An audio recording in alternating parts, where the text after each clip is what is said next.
एक समय की बात है।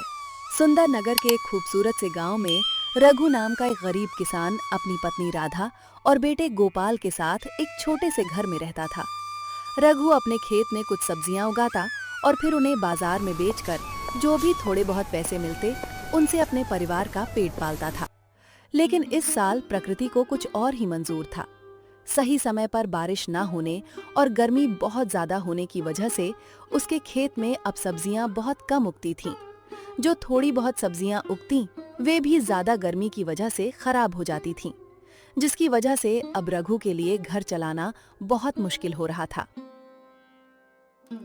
एक दिन राधा रघु से कहती है, सुनिए जी, आज तो घर में खाने को थोड़ा सा राशन भी नहीं है। मुझे तो कुछ समझ नहीं आ रहा कि अब हम क्या करेंगे। अरे राधा, तुम चिंता मत करो, मैं कुछ करता हूँ।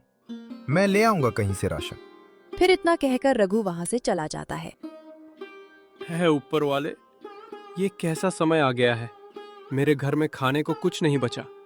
मैं और राधा तो जैसे तैसे गुजारा कर लेते, पर मेरे बेटे का क्या होगा? उसकी पढ़ाई का क्या बनेगा? रघु ये बातें कर ही रहा होता है कि इतने में गांव का एक अमीर जमींदार उसके पास से गुजरता है। रघु को ऐसे परेशान बैठा देख वो जमींदार उसके पास जाता है। अरे क्या हुआ रघु मियाँ, सब खैर तो है ना? यहाँ इस वक्त ऐसे उदास क्यों बैठे हो?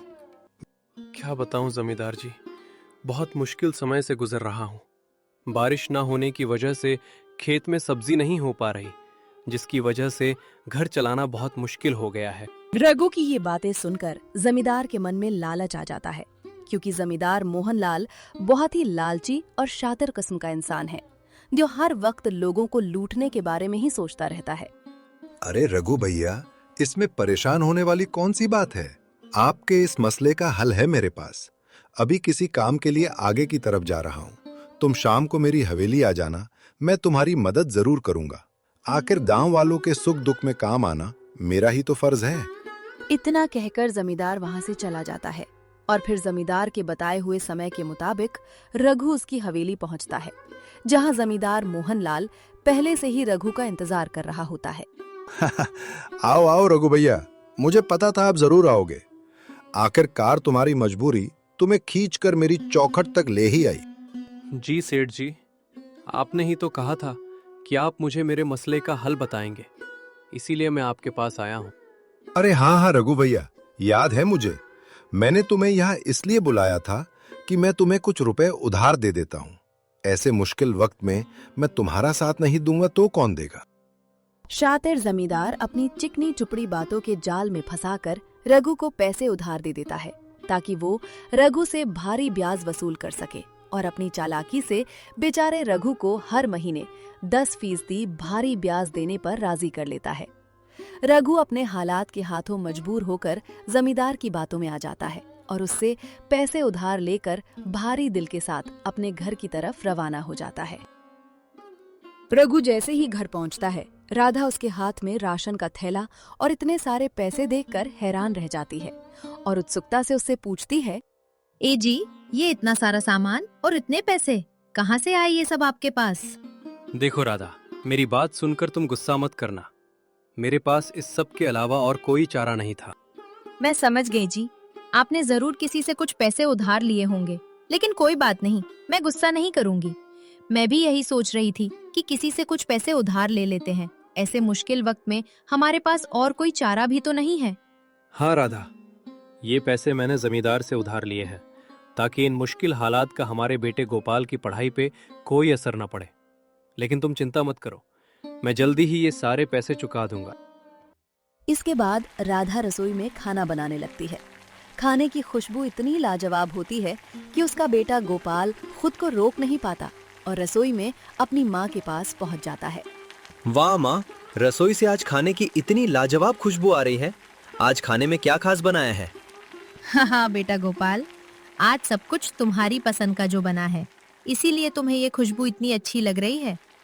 चलो जाओ, अब जल्दी से हाथ मुंह धो लो और अपने पापा को भी बुला लाओ। मैं अभी खाना लेकर आती हूँ। इसके बाद वो सब एक साथ बैठकर मजे से खाना खाने लगते हैं। गोपाल अपनी पसंद का खाना खाकर बहुत खुश होता है और कुछ देर के लिए वो सब अपने सारे दुख और परेशानियां भूलकर हंसते मुस्कुराते नजर आते हैं। माँ, खाना तो सच में ही बहुत स्वादिष्ट था। आज तो खाना खा के मजा ही आ गया। अच्छा पापा, वो मेरे दोस्त अर्जुन ने कल मुझे अपने घर पे बुलाया है। कह रहा था कि वो मुझे अपने पापा से मिलवाएगा। कल स्कूल से छुट्टी का दिन है, तो इसीलिए कल मैं थोड़ी देर के लिए अर्जुन के घर जाऊंगा। ठीक है बेटा, चले जाना, लेकिन अपना बहुत सारा ख्याल रखना और टाइम से घर वापस आ जाना। हाँ पापा, आप फिक्र मत करें, मैं ख्याल से जाऊंगा और ख्याल से वापस आऊंगा। देखते ही देखते रात का अंधेरा गहरा हो जाता है और सब सुकून से सो जाते हैं।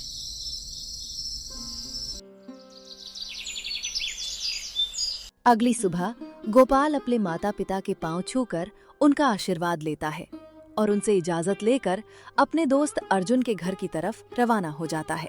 गोपाल थोड़ी ही देर में अर्जुन के घर पहुंच जाता है, जहां अर्जुन उसका पहले से ही इंतजार कर रहा होता है। अरे गोपाल मेरे दोस्त, आ गए तुम। मुझे पता था तुम जरूर आओगे। मैं इसीलिए ही तुम्हारा इंतजार कर रहा था। चलो आ जाओ, मैं तुम्हें अपने पापा से मिलवाता हूँ। आओ बेटा गोपाल, कैसे हो? नमस्ते अंकल जी, नमस्ते आंटी जी। मैं ठीक हूँ, आप सब कैसे हैं? अर्जुन का घर बहुत बड़ा और प्यारा था, जिसमें वो अपने माता पिता के साथ रहता था। अर्जुन अपने पिता को गोपाल के बारे में बताता है कि किस तरह गोपाल के पिता अपने खेतों में कड़ी मेहनत करते हैं, लेकिन इसके बावजूद उनकी फसल ठीक नहीं हो पाती और उनके घर में पैसों की बहुत टेंशन चल रही है। बेटे गोपाल, तुम मुझे बहुत समझदार और होशियार लड़के लग रहे हो। तुम ऐसा करना कि अब से स्कूल से वापस आने के बाद मेरे पास आ जाया करना। मैं तुम्हें कुछ काम सिखा दूंगा। ठीक है अंकल, मैं आ तो जाऊं, लेकिन मेरे माता पिता को मेरी बहुत फिक्र रहती है। मुझे नहीं लगता कि वो मुझे रोज रोज ऐसे आने की इजाजत देंगे। बेटा तुम उसकी चिंता मत करो, मैं कल खुद तुम्हारे घर आकर तुम्हारे पिता से इस बारे में बात कर लूंगा। ये लो बेटा, तुम पहली बार आए हो हमारे घर, तो ये मैंने तुम्हारे लिए कुछ तोहफे रखे हैं। जाते वक्त ये जरूर लेते जाना। अरे आंटी जी, आपने खामखा इतनी तकलीफ की, लेकिन आप इतने प्यार से दे रही हैं तो मैं जरूर ले जाऊंगा। आपका बहुत बहुत धन्यवाद। गोपाल थोड़ी देर अर्जुन से खेलने और बातें करने के बाद अपने घर की तरफ रवाना हो जाता है, लेकिन उसके मन में बार बार एक ही बात आ रही होती है। अर्जुन की माँ और पिता दोनों कितने अच्छे हैं। वो लोग इतने अमीर हैं, फिर भी उन्होंने कितने अच्छे से बात की है मुझसे। लेकिन पता नहीं अर्जुन के पापा मेरे पापा से क्यों मिलने का कह रहे थे। इन्हीं सोचों में डूबा हुआ गोपाल अपने घर पहुंचता है और अपने माता पिता को अर्जुन और उसके घर वालों के बारे में सारी बात बताता है। देखा जी, हमारे बेटे गोपाल को कितना अच्छा और ख्याल करने वाला दोस्त मिला है। हाँ राधा, कह तो तुम ठीक रही हो। अच्छा तो बेटा, क्या कल आएंगे अर्जुन के पिता हमारे घर? हाँ पिताजी, वो लोग कल आने का कह रहे थे। अगले दिन दोपहर को अर्जुन और उसके पिता गोपाल के पिता से मिलने उनके घर आते हैं। गोपाल और उसके माता पिता उनको देखकर बहुत खुश हो जाते हैं और राधा उनके लिए जल्दी से दूध वाली चाय बनाने लगती है। चाय पीने के बाद अर्जुन के पिता रघु से कहते हैं, मैं आज आपसे यहाँ एक खास बात करने आया हूँ। जी साहब, बताइए आप क्या बात करना चाहते हैं। जी आप मुझे साहब कहकर ना बुलाइए, मैं भी आपके दोस्त की तरह हूँ, तो आप मुझे मेरे नाम से बुलाइए। देखिए जी, आपका बेटा गोपाल मेरे बेटे अर्जुन का बहुत अच्छा दोस्त है। अर्जुन ने मुझे बताया है कि गोपाल बहुत मेहनती और अच्छा लड़का है, मगर आपके माली हालात खराब होने के कारण वो अपनी पढ़ाई छोड़ना चाहता है। फिर गोपाल के पिता अर्जुन के पिता को अपने हालात के बारे में सब कुछ तफसील से बताते हैं। जी मैं समझ गया आपकी बात, इसलिए मैं चाहता हूँ कि अब से गोपाल की सारी फीस और स्कूल का खर्चा मैं उठाऊं, क्योंकि मेरा बेटा अर्जुन अब गोपाल की वजह से ही खुश रहने लगा है, वरना वो तो किसी से दोस्ती ही नहीं करता था और बस उदास रहता था। अर्जुन के पिता की ये सब बातें सुनकर गोपाल के माता पिता की आंखों में खुशी से आंसू आ जाते हैं। आपका बहुत बहुत धन्यवाद जी, आपने मेरी बहुत बड़ी चिंता दूर कर दी। आप फिक्र ना करें, अब गोपाल रोज आपके पास पढ़ाई करने और काम सीखने आया करेगा। उस दिन के बाद से अब गोपाल की पढ़ाई की चिंता दूर हो गई और अब गोपाल रोज अर्जुन के घर पढ़ने जाया करता था। फिर एक दिन अर्जुन के पिता गोपाल और अर्जुन को अपने पास बुलाकर कहते हैं, बेटा तुम दोनों मुझे ये बताओ कि तुम दोनों में से कौन शेयर मार्केट के बारे में जानता है? बेटा गोपाल, पहले तुम बताओ। अंकल, मैं इसके बारे में पहली बार सुन रहा हूँ। मैं नहीं जानता ये क्या होता है। पापा, मैं बस इतना जानता हूँ कि ये एक शेयर मार्केट है। यहाँ लोग अपना शेयर खरीदते और बेचते हैं। वाह अर्जुन, तुम बिल्कुल ठीक कह रहे हो बेटा। शेयर मार्केट एक ऐसा प्लेटफॉर्म है जहां लोग बहुत कम पैसों से घर बैठे लाखों और करोड़ों रुपए कमा सकते हैं। अर्जुन और गोपाल सामने लगी बड़ी स्क्रीन को बहुत हैरानी से देख रहे थे, जहां शेयर मार्केट के लाइव कैंडलस्टिक चार्ट्स, हरे और लाल कैंडल्स और तेजी से बदलती हुई कीमतें लगातार हरकत में थीं। हर लम्हा मार्केट का रुझान बदल रहा था। कभी वो स्क्रीन पर देखते तो कभी डेस्क पर रखे लैपटॉप को देखते। उनके लिए ये सब बिल्कुल नया था। वो ये समझने की कोशिश कर रहे थे कि आखिर ये लाल और हरे कैंडल्स, ऊपर नीचे जाते ग्राफ और लम्हा बलम्हा बदलते नंबर्स किस चीज की निशानदेही कर रहे हैं। अंकल, मुझे तो इस सब की जरा भी समझ नहीं आ रही। क्या आप मुझे भी शेयर मार्केट के बारे में कुछ सिखा देंगे? हाँ पापा, मुझे भी। प्लीज हम दोनों को सिखाए ना। जी जरूर बेटा, मैं तुम दोनों को अब से रोज थोड़ा थोड़ा शेयर मार्केट के बारे में सिखाऊंगा। लेकिन बेटा याद रखना, चीजें देखने में जितनी आसान होती हैं वो इतनी आसान होती नहीं है। तुम दोनों को इसके लिए बहुत मेहनत करनी पड़ेगी। और हाँ बेटा, तुम दोनों को YouTube पर भी इसके बारे में बहुत सारी वीडियोस मिल जाएंगी, जहां से तुम दोनों शेयर मार्केट और ट्रेडिंग के बारे में बहुत कुछ सीख सकते हो। इसके बाद अर्जुन और गोपाल अर्जुन के मोबाइल में गूगल और यूट्यूब पर स्टॉक मार्केट के बारे में सर्च करने लगते हैं। वो दोनों अब अपना ज्यादातर वक्त शेयर मार्केट के बारे में सीखने में लगाने लगे थे। कभी गूगल पर नई नई चीजें सर्च करते, तो कभी यूट्यूब पर वीडियोस देखते और कभी अपने पिता से सलाह लेते।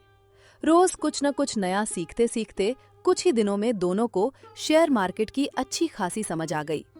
एक दिन अर्जुन के पिता ने उन दोनों से पूछा, क्या तुम दोनों में से कोई मुझे ट्रेडिंग में कामयाब होने के 3 रूल्स ऑफ सक्सेस बता सकता है? गोपाल जल्दी से जवाब देने के लिए हाथ खड़ा करता है। जी अंकल, मुझे वो तीनों रूल्स पता हैं। एक है डिसिप्लिन, दूसरा स्ट्रेटेजी और तीसरा कंसिस्टेंसी। शाबाश गोपाल बेटा, बहुत बढ़िया। अच्छा तो अर्जुन बेटा, तुम्हें क्या कुछ पता है इस बारे में? जी पापा, मुझे भी आपकी बताई हुई बहुत सी बातें याद हैं। उनमें से एक सबसे अहम बात स्टॉप लॉस और टेक प्रॉफिट की है। आपने बताया था कि ट्रेड करते वक्त हमेशा स्टॉप लॉस जरूर लगाना चाहिए, ताकि अगर मार्केट हमारे खिलाफ जाए तो नुकसान महदूद रहे और हम बड़े खसारे से बच सकें। दोनों तकरीबन तमाम सवालों के दुरुस्त जवाब देते हैं। उनकी समझ बूझ और सीखने की लगन देखकर अर्जुन के पिता खुश हो जाते हैं। फिर वो दोनों के लिए अलग अलग मोबाइल फोन पर कुछ पैसों से उनके जाती पर्सनल ट्रेडिंग अकाउंट्स ओपन करवा देते हैं, ताकि वो हकीकी मार्केट में खुद ट्रेडिंग का तजुर्बा हासिल कर सकें। अब गोपाल का पूरा ध्यान शेयर मार्केट पर रहने लगा था। दिन हो या रात, वो हर वक्त मार्केट को समझने और सीखने में लगा रहता। अपने ट्रेडिंग अकाउंट को धीरे धीरे आगे बढ़ाने के लिए वो छोटी छोटी ट्रेड्स लेता और रिस्क मैनेजमेंट का ख्याल रखते हुए ट्रेडिंग करता। मुसलसल प्रैक्टिस और सब्र की बदौलत अब उसे अपनी ट्रेड्स में थोड़ा थोड़ा मुनाफा भी मिलने लगा था। अरे बेटा गोपाल, तुम इस वक्त तक क्यों जाग रहे हो और ये मोबाइल में क्या देख रहे हो इतनी देर तक? कुछ नहीं माँ, मैं बस थोड़ा सा काम कर रहा था। अभी खत्म करके सो जाऊंगा। गोपाल अपनी माँ के वहां से जाने के बाद मोबाइल हाथ में उठाता है और फिर से अपने काम पर लग जाता है। मेरे ख्याल में एक आखिरी ट्रेड और ले लेता हूँ। बस मार्केट जरा सी ऊपर चली जाए, फिर तो आज जबरदस्त प्रॉफिट बन जाएगा। यहीं गोपाल ने जल्दबाजी में एक बड़ी गलती कर दी। उसने बगैर किसी विश्लेषण, तजज़िये और रिसर्च के एक ट्रेड ले ली, मगर बदकिस्मती से मार्केट ने उल्टी सिमत में मूव किया। शेयर्स की कीमत मुसलसल गिरती गई और देखते ही देखते गोपाल को भारी नुकसान उठाना पड़ गया। अगले दिन गोपाल सीधा अर्जुन और उसके पिता के पास जाता है। वो उन्हें अपनी ट्रेड के बारे में सब कुछ सच सच बताता है और ये भी बताता है कि किस तरह जल्दबाजी और बगैर रिसर्च के ट्रेड लेने की वजह से उसे भारी नुकसान उठाना पड़ा। अरे कोई बात नहीं बेटा गोपाल, परेशान होने की जरूरत नहीं। ट्रेडिंग में नुकसान भी सीखने का एक हिस्सा है, लेकिन एक बात हमेशा याद रखना, जो ट्रेडर अपने जज्बात पर काबू रखता है और सब्र के साथ फैसले करता है, आखिरकार वही मुसलसल मुनाफा कमाता है और उसका पोर्टफोलियो भी मजबूत बनता है। ये सब सुनकर गोपाल को थोड़ा हौसला मिलता है और उसके दिल से नुकसान का बोझ हल्का हो जाता है। इसीलिए अब ये सब भूल जाओ और उदास मत हो। जो हो गया उसे बदल नहीं सकते, लेकिन उससे सीख जरूर सकते हैं। तुम्हारे पास जो सरमाया अभी बचा है उसी से दोबारा शुरुआत करो। इस बार सब्र, अनुशासन और सही रिस्क मैनेजमेंट के साथ ट्रेड करना कामयाबी जरूर मिलेगी। उस दिन के बाद गोपाल ने अपनी गलती से एक बड़ा सबक सीख लिया। अब वो कहीं भी पैसे इन्वेस्ट करने या कोई भी ट्रेड लेने से पहले पूरी रिसर्च करता, मार्केट का अच्छी तरह विश्लेषण करता और फिर ही फैसला लेता। वक्त गुजरता गया और देखते ही देखते कई महीने गुजर गए। मुसलसल सीखने, सब्र और डिसिप्लिन के साथ ट्रेडिंग करने की बदौलत अब गोपाल और अर्जुन दोनों को अपनी ट्रेड्स में लगातार अच्छा मुनाफा होने लगा और उनका पोर्टफोलियो भी धीरे धीरे मजबूत होता चला गया। इतने महीने हो गए अब तो, और मेरा कर्जा अभी तक ब्याज समेत बाकी है। जरा पता तो करूं उसका, आखिर खुद को समझता क्या है वो। अरे ओ रघु मियां, कहाँ हो? बाहर आओ जरा। अरे जी देखिए तो कौन आया है बाहर। तुम परेशान ना हो, मैं देखता हूँ जाकर। मुझे लगता है जमींदार अपना कर्जा और ब्याज मांगने आया है। हाँ तो रघु मियां, कब दे रहे हो मेरा कर्जा वापस? और अब तो ब्याज भी बहुत बढ़ चुका है तुम्हारा। जी सेठ जी, मुझे बस थोड़े से दिन और दे दें, मैं आपका सारा ब्याज और कर्जा जल्दी ही वापस कर दूंगा। अभी कुछ हालात ठीक नहीं चल रहे। अच्छा, तो और समय चाहिए महाराज को? अगर और समय लेना है तो याद रखना, ब्याज भी बढ़ता रहेगा। जितनी देर से रुपए वापस करोगे उतना ही ज्यादा ब्याज अदा करना पड़ेगा। जमींदार मोहनलाल रघु से ये बातें कह ही रहा होता है कि तभी गोपाल वहां आ जाता है। गोपाल अपना मोबाइल निकालता है और जमींदार का सारा ब्याज और कर्जा अपने मोबाइल से ही उसके अकाउंट में भेज देता है। ये सब देखकर रघु हैरान हो जाता है। अरे बेटा गोपाल, ये तुम्हारे पास इतना पैसा कहाँ से आया है? कहीं कोई गलत काम में तो नहीं पड़ गए हो तुम? नहीं नहीं पिताजी, मैंने कोई गलत काम नहीं किया, बल्कि आपका बेटा एक कामयाब ट्रेडर बन गया है और मैं मोबाइल से इंटरनेट पे शेयर मार्केट के जरिए ट्रेडिंग करके बहुत सारा पैसा कमाता हूँ अब। इंटरनेट से? अरे बेटा, ये इंटरनेट और मोबाइल से कैसे पैसे कमाए जाते हैं? ये क्या कह रहे हो? मेरे तो कुछ समझ नहीं आ रहा। इसके बाद गोपाल अपने माता पिता को शेयर मार्केट में निवेश और मुनाफा कमाने का पूरा तरीका बड़ी तफसील से समझाता है। वो उन्हें बताता है कि सही रिसर्च, सब्र, डिसिप्लिन और रिस्क मैनेजमेंट के साथ ट्रेडिंग करके किस तरह मुस्तकिल मुनाफा कमाया जा सकता है। अपने बेटे की समझदारी, मेहनत और कामयाबी देखकर उसके माता पिता बहुत खुश हो जाते हैं और उन्हें अपने बेटे पर बेहद फक्र महसूस होता है। फिर गोपाल अपने माता पिता के साथ मिठाई का एक डिब्बा लेकर अर्जुन के घर जाता है। वहां पहुंचकर वो अर्जुन के पिता का दिल से शुक्रिया अदा करता है और कहता है, अंकल जी, अगर आपकी रहनुमाई, हौसला अफजाई और सही तालीम न मिलती तो शायद मैं कभी इतना कामयाब ना होता, ना ही शेयर मार्केट को सही तरीके से समझ पाता और ना ही आज इस मुकाम तक पहुंच पाता। अर्जुन के पिता गोपाल की बात सुनकर बहुत खुश हो जाते हैं और मुस्कुराने लगते हैं। फिर सब मिलकर गोपाल की कामयाबी का जश्न मनाते हैं और मिठाई खाने लगते हैं। अपनी कामयाबी के बाद अर्जुन और गोपाल ने गांव में सोलर पैनल्स, ट्यूबवेल और बिजली से चलने वाला सिंचाई का सिस्टम लगवाया ताकि किसानों को गर्मियों में पानी की कमी का सामना ना करना पड़े और उन्हें सूद पर कर्ज लेने की जरूरत भी ना पड़े। साथ ही वे गांव वालों को ये समझाते कि कामयाबी सिर्फ खेती बाड़ी या मवेशी पालने में ही नहीं, बल्कि अच्छी तालीम, सही इल्म और इंटरनेट के जरिए नई महारतें सीखकर भी हासिल की जा सकती है। इसलिए अपने बच्चों को अच्छी तालीम दिलाएं, क्योंकि तालीम ही कामयाब मुस्तकबिल की सबसे बड़ी कुंजी है।